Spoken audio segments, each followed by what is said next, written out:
Ahojte priatelia, sme Slovenské divadlo Londýn a toto je to, čo robíme. Crowdfunding video for STL. Divadlo vzniklo už v roku 2009. Tvoríme svoje vlastné autorské inscenácie, s ktorými potom cestujeme okrem Británie aj po rôznych európskych krajinách a mestách. Pravidelne navštevujeme divákov v Bruseli, Dubline, ale aj v Čechách a na Slovensku. Představili jsme se i na Edinburgh Fringe Festivalu, kde jsme získali grant jako jedni z 50 vítězů Keep It Fringe Award z původních 700 přihlášených a kde jsme také získali skvělého hodnocení od kritiků. Teraz organizujeme celkom nový projekt a vy môžete byť jeho súčasťou. Ako slovenskí a českí umelci žijúci v zahraničí sme chceli vytvoriť dielo, ktoré je relevantné pre našu súčasnú spoločnosť. Práve preto sme sa zamerali na slovenské a české migračné vlny do Británie naprieč generáciami. A pýtate sa, čo nás k tomu inšpirovalo?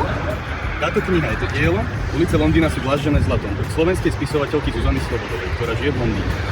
Kniha zachytáva portréty významných osobností a poviedky zobrazujúce rôzne životy slovenských aj českých migrantov vo Veľkej Británii, od ich blúdenia až po úspech.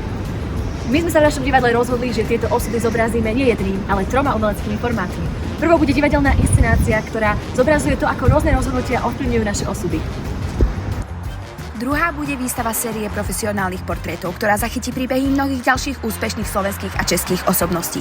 Všetkých tých, ktorých sa nám nepodarilo zmestiť do divadelnej hry. No a napokon to bude ešte dokumentárny film, ktorý zobrazí celkovú tvorbu všetkých portrétov, samozrejme aj rozhovory s osobnosťami, no a našu kreatívnu divadelnú cestu k finálnej produkcii. A kto to všetko odfotí? Že kto? Robert Viglasky, renomovaný slovenský fotograf, ktorý spolupracoval na seriáloch ako The Crown alebo Peaky Blinders. Cílem našeho projektu je ukázat, že i v Británii máme mnoho úspěšných Čechů a Slováků a že máme být opravdu na co pyšní. Naše krajiny bychom tak rádi podpořili nejen v zahraničí, ale i doma a proto se chystáme na navazující turné. A teraz sa určite pýtate, ako sa môžete zapojiť vy sami. Keďže sme nezávislé divadlo a všetko si musíme hradiť sami, potrebujeme aj vašu pomoc. Náklady na takýto projekt sú naozaj vysoké. My momentálne potrebujeme vyzbierať financie najmä na prvotné produkčné náklady, ktoré sa pohybujú vo výške okolo 2000 eur. Chceme tak robiť práve prostredníctvom tejto verejnej zbierky. Presne tak a vy sa môžete stať súčasťou nášho projektu a to tak, že prispiejete. A okrem toho, náš cieľ je flexibilný. To znamená, že každé 1 euro navyše od vás nám nesmierne pomôže v realizácii tohto medzinárodného projektu.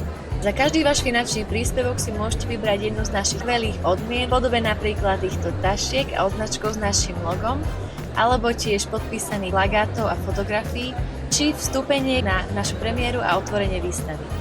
A za veľké finančné príspevky vás osobne pozveme, aby ste sa stali súčasťou našej výstavy a aj dokumentu. Chystáme toho naozaj veľa. Takže se máte opravdu na co těšit. Ďakujeme za podporu!